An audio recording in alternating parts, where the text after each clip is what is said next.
नमस्कार, चैनल पर आपका फिर एक बार स्वागत है।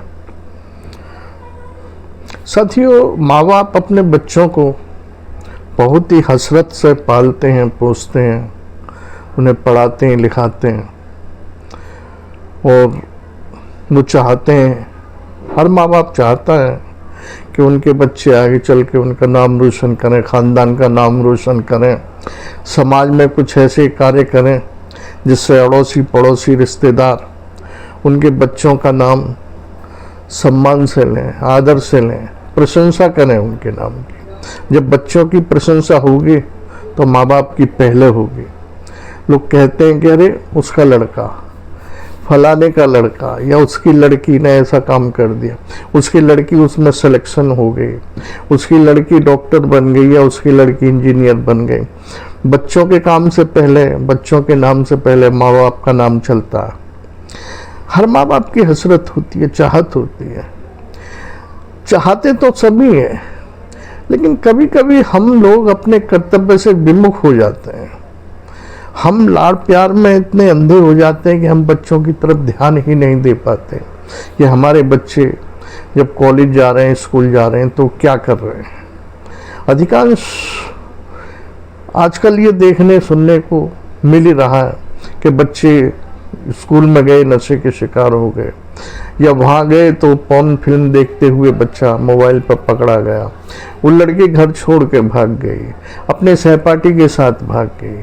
वहाँ वो लड़की किसी अन्य धर्म के लड़के के चंगुल में फंस गई, प्रेम के चंगुल में फंस के उसने अपना जीवन बर्बाद कर लिया। रोजाना हमें आपको ऐसी खबरें सुनने को मिलती हैं, पढ़ने को मिलती हैं। साथियों, अभी मुजफ्फरनगर में एक हफ्ता हुआ है, आपने भी खबर पढ़ी होगी। 50-60 लड़के लड़कियां जो स्कूल जाते थे, ड्रेस में थे, कंधे पे उनके किताबों के, कॉपियों के बैग लटके हुए थे, वो साइबर कैफे में और जो सपा सेंटर है उसमें पकड़े गए, अश्लील हरकत करते हुए, पॉर्न फिल्म देखते हुए। दरअसल क्या है कि वो जो 2 साइबर कैफे थे, सपा सेंटर थे, पुलिस को कई दिनों से सूचना मिल रही थी कि यहाँ अवैध गतिविधियाँ होती हैं। बाहर से लड़के लड़कियाँ आते हैं और यहाँ घंटे, 2 घंटे, 4 घंटे बिताते हैं और चले जाते हैं। और वो बच्चे आते हैं जो स्कूल की ड्रेस पहने हुए होते हैं, स्कूल जाने के नाम पर यहाँ आते हैं। मुजफ्फरनगर के एसपी ने अपने पुलिस बल के साथ वहाँ छापा मारा। 3 फ्लोर का वो बिल्डिंग बनी हुई थी। पहली बिल्डिंग में भी कॉल सेंटर था, दूसरी में सपा सेंटर था, या मसाज वगैरह का और ब्यूटी पार्लर का काम होता। उन्होंने जब वहाँ छापा मारा तो पहले तो उन्हें कुछ नज़र नहीं आया, लेकिन फिर उस दुकानों में, बिल्डिंग में एक पीछे को चोर दरवाज़ा था, और चोर दरवाजे को जब पार करके वो अंदर गए तो अंदर छोटे छोटे केबिन बने हुए थे, काले पर्दे पड़े हुए थे, माँ एक सोफ़ा या बेंच रखी हुई थी, टेबल थी, और भी उन्हें अन्य ऐसा सामान मिला आपत्तिजनक जो वहाँ नहीं मिलना चाहिए था, जैसे कि कंडोम है, बियर की बोतल हैं, शराब की बोतल हैं, नशीली चीज़ें हैं। इस तरह का सामान वहाँ उनको मिला। जब वहाँ पुलिस ने छापा मारा और चोर दरवाजे से जब अंदर गए तो बच्चे आपत्तिजनक हालत में थे, उनके कपड़े अस्त व्यस्त थे। अब इतना ही इशारा आप समझ गए होंगे कि वो बच्चे वहाँ क्या कर रहे हैं। ये वो बच्चे हैं जो इंटर कॉलेज में पढ़ रहे हैं या डिग्री कॉलेज में पढ़ रहे हैं, घर से ये कह के निकलते हैं कि हम कॉलेज जा रहे हैं, और यहाँ कॉलेज के नाम पर, पढ़ाई के नाम पर ये लड़के लड़कियाँ यहाँ सेंटर में ऐसा गंदा कार्य करते हैं, गंदा खेल खेलते हैं कि इन्हें वक्त से पहले हर चीज़ चाहिए। ये वो बच्चे हैं जिनकी तरफ इनके माँ बाप ध्यान नहीं दे पाते। माँ बाप ये नहीं पूछते कि बेटा आज स्कूल में क्या हुआ, कौन कौन सा सब्जेक्ट की पढ़ाई हुई, कितने घंटे चले, पूरे दिन तुमने क्या किया। पिता तो काम पे चले जाते हैं, बिजनेस है या नौकरी है, लेकिन माँ को ये सोचना चाहिए और इनके विषय में पूछना चाहिए। अगर माँ भी काम में व्यस्त रहती है तो शाम को पिता आते हैं, उनको पूछना चाहिए कि बेटा आज स्कूल में क्या हुआ, बेटी आज स्कूल में क्या हुआ, क्या पढ़े। घंटा आधा घंटा बच्चों को जरूर देना चाहिए। उनसे पूछना चाहिए कि आज उन्होंने सारे दिन घर से अगर वो बाहर रहे तो उनकी गतिविधियां क्या रहीं, उनकी कारगुजारी क्या रही, क्या कार्य किया है। ये हम इन बच्चों को दोष दें, ये भी गलत है। हमें अपनी तरफ भी देखना चाहिए कि हम इतने लापरवाह क्यों हो रहे हैं। क्या हमारा यही कर्तव्य है कि बच्चों को स्कूल में नाम लिखा दिया, उनको पैसे दे दिए जेब खर्चे के लिए, किताब कॉपी दे दी, फर्स्ट क्लास उनकी ड्रेस बनवा दी, उन्हें किसी चीज़ की कमी ना होने दी, और यहीं से बस अब हमें मुक्ति मिल गई? नहीं, यही उम्र होती है बच्चों के भटकने की, लड़के लड़कियों के कदम लड़खड़ाने की। ये जो 15-16 साल से 21-20 साल तक का जो पीरियड है, 5-6 साल का, यही उम्र है। इसी में अगर जो बच्चा भटक गया वो भटक गया, बड़ी मुश्किल से संभलता।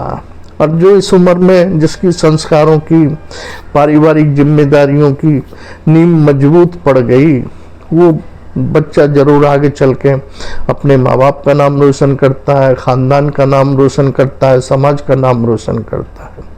मेरी तो जो बच्चे पढ़ रहे हैं, ये जो इस वीडियो को देखेंगे, उन बच्चों से यही अपील है, प्रार्थना है कि अपना भविष्य क्यों बिगाड़ रहे हो आप? वक्त से पहले तुम्हें क्यों इन चीज़ों का अनुभव चाहिए? अरे समय आने दो, जब समय आएगा, शादी ब्याह की आपकी उम्र होगी, शादी ब्याह आपके माता पिता करेंगे, खूब एंजॉय करना, खूब मजे लेना, कौन रोक रहा? तब तो आपको कानून से भी कोई नहीं रोकेगा, समाज भी नहीं रोकेगा, माँ बाप भी नहीं रोकेंगे। वक्त से पहले हर चीज़ का जायका लेना नुकसानदायक है। अभी इन चीज़ों में मत पड़ो, पॉर्न फिल्में मत देखो, अपने उन संगी साथियों से दूर रहो जो उस रास्ते पर चल रहे हैं या आपको भी आकर्षित कर रहे हैं। खुद भी संभलो, उन्हें भी संभलने के लिए कहो। अगर वो नहीं संभलते हैं तो आप अपने पैर तो पीछे खींच ही सकते हैं। आप में इतनी सामर्थ्य होनी चाहिए कि आप गलत रास्ते पर ना बढ़ें। साथियों, मैं तो यही कहूँगा, कुछ अच्छा साहित्य भी पढ़ा करो। आप कोर्स की किताबें तो पढ़ते ही हैं, लेकिन अच्छे साहित्य से मेरा मतलब है कुछ धार्मिक, रामायण है, गीता है, कुछ और साहित्यकार हैं जिन्होंने अच्छी रचनाएं लिखी हैं। गद्य पढ़ा करें, पद्य पढ़ा करें, कविताएं पढ़ें, गजल पढ़ें, उनमें जिंदगी की सीख मिलती है। एक एक लाइन में कुछ अनुभव मिलता है राइटर का, उसने क्या सोच के, बड़ी मेहनत से, एक लाइन लिखने में भी काफ़ी मेहनत लगती है, कई कई दिन वो सोचता रहता है तब जाके लिख पाता है। उन्हें पढ़ें, उनके अर्थों के मर्म को समझें, वो समझें कि ज़िंदगी में क्या कहना चाहते हैं हमसे, कि हम किस रास्ते पर चलें। साथियों, ये जीवन हमें बार बार तो मिलता नहीं है। बार बार मिले तो चलो ये भी ठीक है कि इस जन्म में ना कर अगले जन्म में अच्छे काम कर लेंगे, इस जन्म में तो हम ऐशो आराम कर लें, मौज कर लें, लेकिन नहीं मिलता। हमें पिछले जन्म की याद ही नहीं रहती, हमें नहीं पता कि अगला जन्म हमें कैसा मिलेगा, कहाँ मिलेगा, किस योनि में मिलेगा। तो साथियों, ये जन्म, मानव जीवन अमूल्य है। ईश्वर परम पिता परमेश्वर को धन्यवाद दें हम कि उसने हमें ये मानव जीवन दिया है। न जाने उसकी कितनी बड़ी कृपा है हम पर। कहते हैं कि ये कर्मों का फल होता है, कर्मों के फल के साथ साथ उस परम पिता परमेश्वर की कृपा भी है। असीम कृपा है कि उसने मानव तन दिया है और हमें विभिन्न तरीके के सुख भोगने का अवसर भी मिलेगा, समय समय पर मिलेगा। समय से पहले कोई भी हम ऐसा कदम ना उठाएं जो हमारे लिए दुखदाई बने। साथियों, ये घटना तो वैसे छोटी सी है, लेकिन इसकी तह में अगर जाएंगे तो कारण इतने बड़े निकल के आते हैं। अगर एक लड़का या एक लड़की भटकता है तो समझो एक समाज भटक जाता है। वहाँ तो 50-60 बच्चे थे, लड़के थे, लड़कियाँ थीं। जब पुलिस पकड़ के उन्हें गाड़ी में ले जा रही थी तो अपने वो चेहरे छुपा रहे थे। हम ऐसा काम करें क्यों कि हमें चेहरा छुपाने की ज़रूरत पड़ जाए, बल्कि हम तो ऐसा काम करें कि हम चेहरे को, अपने सिर को उठाकर चलें, जिससे लोग भी हमें देखें। साथियों, इसी के साथ आपने ये वीडियो देखी, सुनी, समझी, इसके लिए आपका आभार, धन्यवाद। नमस्कार साथियों।